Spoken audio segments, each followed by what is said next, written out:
Salut à tous, c'est Ilyes, j'espère que vous allez bien. On se retrouve aujourd'hui pour une nouvelle vidéo. J'avais envie de discuter avec vous de Cédric Doumbé. Alors on va pas se mentir, en ce moment, l'actualité sport de combat, elle est pas folle. Heureusement qu'on a un bel événement UFC ce week-end, l'UFC Vegas 76, avec un combat que j'attends avec beaucoup d'impatience. Celui qui opposera Benoît Saint-Denis à Ismaël Bonfim. Benoît Saint-Denis, 10 victoires dans sa carrière, 100% de finish.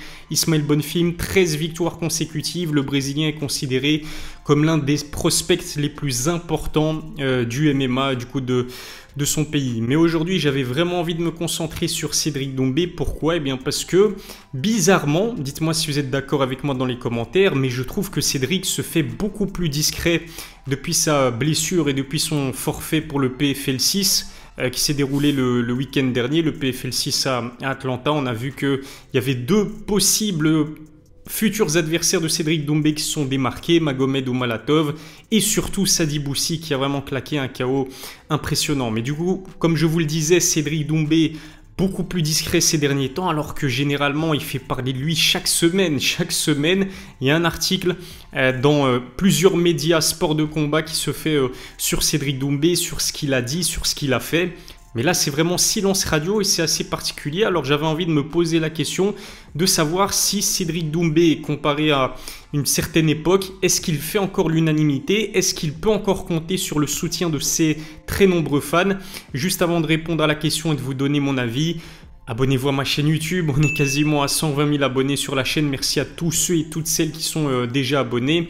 Activez la cloche pour recevoir les notifications, lâchez un pouce bleu, c'est parti pour ma vidéo. Qu'est-ce qui me pousse à dire, qu'est-ce qui me pousse à croire que Cédric Doumbé, j'ai pas envie de dire qu'il fait plus l'unanimité, mais en tout cas beaucoup moins qu'à une certaine époque, qu'il y a quelques mois, et ça a pu se ressentir lorsqu'il a annoncé sa blessure et du coup son forfait pour le PFL 6 où il devait affronter Jara El Silaoui. Jara El Silaoui, le Jordanien qui a d'ailleurs combattu le week-end dernier à Atlanta et qui s'est fait pulvériser sur KO. Je pense donc vraiment que Cédric aurait pu débuter dans l'organisation de manière idéale en l'emportant face à Jara El Silaoui qui reste un grand nom entre guillemets du MMA. C'est pas un top combattant de MMA, mais en tout cas en tant qu'adversaire, le rajouter à son tableau de chasse aurait été très bénéfique pour la suite de la carrière de Cédric Doumbé en MMA. Juste avant de poursuivre, remerciement particulier à Others Nutrition qui sponsorise mes vidéos. Others, c'est une marque de compléments alimentaires produite à 100% sur base de végétaux. Les produits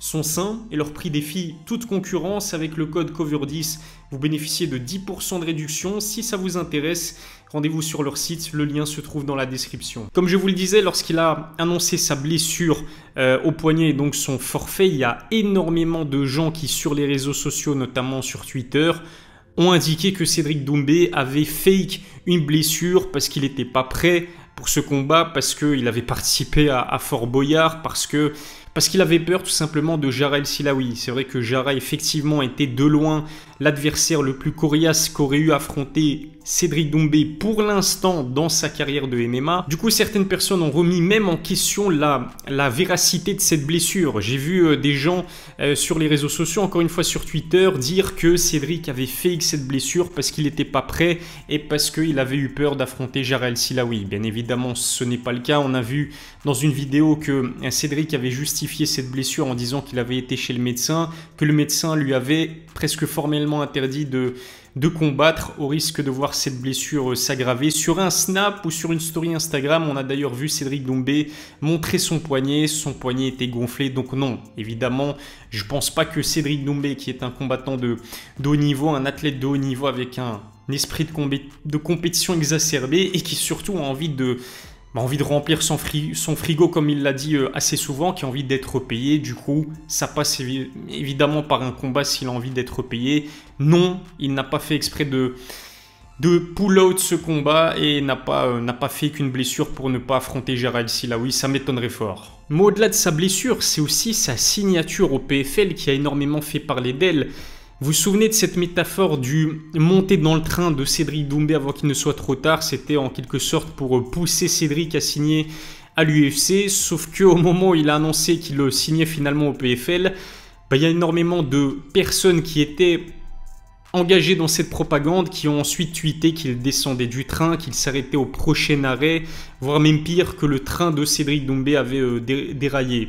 Pour reprendre leur métaphore. Pourquoi est-ce que ces fans ont décidé de tourner le dos à Cédric Doumbé une fois sa signature au PFL actée? Mais c'est parce qu'il faut être honnête, Cédric Doumbé nous promettait depuis de nombreuses années monts et merveilles, c'est-à-dire une signature à l'UFC et puis des masterclass dans l'organisation numéro 1 du MMA. Il a annoncé qu'il pouvait détruire Conor McGregor, Kamaru Usman, Khamzat Chimaev, c'est quand même du très très lourd. Au final, il a mis toutes ses ambitions de côté pour signer au PFL. Alors si je me mets à sa place, le PFL évidemment c'est très intéressant, notamment d'un point de vue financier. Le niveau est plus relevé qu'au MMA Grand Prix.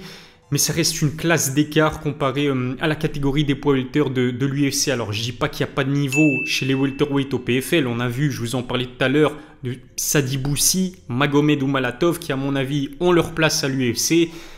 Mais d'un point de vue général, bien sûr que la catégorie welterweight à l'UFC est de très très loin supérieure à la catégorie welterweight au PFL. Ce qui a poussé aussi certains fans à critiquer cette signature, c'est la façon avec laquelle ça s'est fait. Vous vous souvenez de Cédric Doumbé qui annonçait sur sa chaîne YouTube dans une vidéo qu'il laissait la possibilité à ses fans de choisir sa prochaine organisation, Bellator, PFL ou UFC, via un vote. Et Cédric Doumbé finalement n'a pas respecté la décision de ses fans, à savoir signer à l'UFC. Je pense que ça a été perçu par une grande partie de ses fans comme une sorte de trahison, voire même comme un mensonge. Heureusement pour Cédric Doumbé, il a pu assister à l'arrivée d'un grand nom de l'UFC dans sa prochaine organisation, c'est-à-dire Francis Ngannou. Francis Ngannou, une fois qu'il a annoncé qu'il signait pour le PFL, je pense que Cédric a poussé un ouf de soulagement parce que ça donnait énormément de crédibilité à son arrivée au PFL. Je serais d'ailleurs pas étonné d'apprendre que le manager de Cédric Doumbé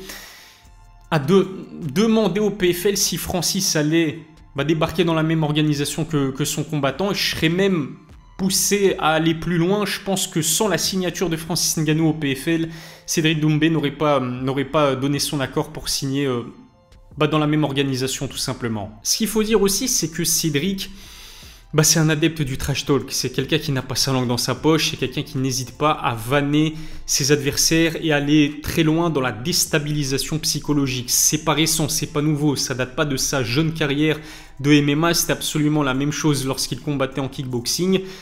Sauf que, à la différence, c'est qu'en kickboxing, Cédric affrontait les meilleurs adversaires possibles. Ce qui n'est pas pour l'instant, je dis bien pour l'instant, le cas depuis qu'il s'est lancé en MMA. Et ça aussi, ça peut contribuer à expliquer pourquoi une partie de ses fans a décidé de lui tourner le dos. En kickboxing, Cédric Doumbé parlait avant le combat, mais il assumait pendant les combats. Il suffit de voir ce qu'il a infligé à Myrtle Grunart, qui est un ancien grand champion du Glory Kickboxing. Il l'a presque humilié, j'ai envie de dire, avant le combat, en vannant sa tenue vestimentaire, en lui balançant son t-shirt pendant une pesée. Sur le ring, une fois que Cédric Doumbé se retrouvait en face de ses adversaires et notamment Myrtle Grunart, il appliquait absolument tout ce qu'il avait promis avant le combat. Il s'imposait généralement sur des gros KO.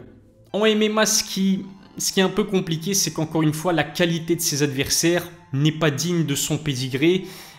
Alors est-ce que c'est voulu ou est-ce que c'est pas voulu? Je pense que c'est plutôt une stratégie intelligente parce que Cédric Doumbé est un jeune combattant de MMA et il doit gravir les échelons de manière progressive. Sauf que Cédric Doumbé, ça fait plusieurs mois qu'il a une cible particulière dans sa ligne de mire et c'est Fernand Lopez. Alors il le critique assez ouvertement et c'est ce qui était intéressant au début, c'est que Cédric Doumbé, je pense, était l'un des premiers à critiquer, à s'en prendre à Fernand Lopez de manière aussi frontale qu'il l'a fait en le vannant, le fameux angle mort. C'était drôle au début, mais à force de s'acharner sur Fernand Lopez, il y a énormément de fans aussi qui considèrent que c'est devenu de l'humour un petit peu trop facile, un petit peu trop exagéré et que, comme on le dit, les blagues les plus courtes sont le meilleur. D'autant plus que Fernand Lopez, lui, est à l'UFC et la majorité de ses combattants performent au plus haut niveau. Parmi ces combattants-là, on peut retrouver notamment Cyril Gane. Cyril Gane qui lui aussi a pris très cher de la part de Cédric Doumbé. Mais à la différence avec Fernand Lopez, qui est une figure parfois controversée du MMA français, Fernand Lopez, à l'image un petit peu de Cédric Doumbé, il a non seulement énormément de fans, mais il a aussi énormément de haters, il y a énormément de personnes qui remettent en question la légitimité de Fernand Lopez en ce qui concerne sa carrière de coach de MMA. Fernand Lopez, du coup, c'est aussi une personne qui n'a pas sa langue dans sa poche. Voir Cédric Doumbé aller au conflit avec Fernand Lopez, ça va. Mais quand Cédric s'acharne et presque à la limite de l'harcèlement envers un Cyril Gane, qu'on surnomme bon gamin pour une bonne raison, parce que c'est un combattant qui est respectueux, qui est humble, c'est vrai que ça passe pas auprès de pas mal de ses fans, d'autant plus que Cyril Gane, encore une fois, même s'il s'est incliné très rapidement face à John Jones, s'il avait John Jones en face de lui, sa seule et unique défaite avant John Jones, c'était contre Francis Ngannou. Cyril Gane côtoie le plus haut niveau du MMA. Voir Cédric Doumbé s'en prendre à lui alors qu'il a décidé de faire volte-face et signer au PFL, je pense qu'effectivement c'est l'une des autres raisons pour laquelle il y a énormément de fans qui lui ont tourné le dos. Il y a une phrase en particulier, moi personnellement, qui m'a choqué. Je ne sais plus pour quel média c'était, je pense que c'était une chaîne YouTube. Et on a pu entendre Cédric Doumbé dire qu'à la place de Cyril Gane, il aurait donné beaucoup plus de fil à retordre à John Jones. Là, je pense qu'honnêtement, c'était la goutte d'eau qui a fait déborder le vase. Ce qui est sûr, et même Cédric Doumbé le sait, c'est qu'il n'a pas le droit à l'erreur. L'échec est tout simplement interdit. Il ne peut pas perdre un combat. S'il avait décidé de signer à l'UFC, en cas de défaite, il aurait déjà pris très cher. Mais l'UFC, c'est le gratin du MMA. C'est le plus haut niveau des arts martiaux mixtes. Il aurait pris cher, certes, mais je trouve que ça n'aurait pas été justifié parce qu'encore une fois, il aurait décidé de se mettre... de se tester face aux meilleurs combattants de MMA possibles et imaginables. En revanche, au PFL, et je suis sûr qu'il y a une grande partie des personnes qui le suivent qui ne connaissaient même pas le PFL avant sa signature, parce que Cédric Doumbé a un public très large. C'est pas seulement des personnes qui le suivent, qui l'ont suivi à travers sa carrière de kickboxing, mais il y a aussi énormément de personnes qui suivent le MMA et les sports de combat en général de manière assez lointaine, mais qui l'ont découvert de par ses vidéos humoristiques sur les réseaux sociaux ainsi que sur sa chaîne YouTube. Raison pour laquelle une défaite, mais il va prendre tellement cher s'il perd au PFL, ça va vraiment être du très très sale et j'espère que Cédric Doumbé en est conscient. Je lui souhaite bien évidemment la victoire. C'est un combattant qui apporte énormément au MMA français parce que c'est un showman, parce qu'il est divertissant.